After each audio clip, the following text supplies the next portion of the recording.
Абай Құнанбайұлы білектей арқасында өрген бұрым. Білектей арқасында өрген бұрым, шолпысы сыбдыр қағып жүрсе ақырын, кәмшат бөрік ақтамақ қара қасты, сұлу қыздың көріп пе мұндай түрін. Аласаз қара көзі айнадайын, жүрекке ыстық тиіп салған сайын, үлбіреген ақ етті ашық жүзді, тісі әдемі көріп пе қыздың жайын.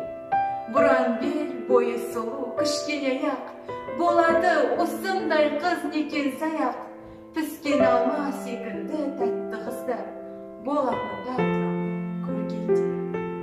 Ал егер қолын тисе білегіне, лүпілдеп қан соғады жүрегіне, бетіңді таяп барсаң тамағына, шымырлап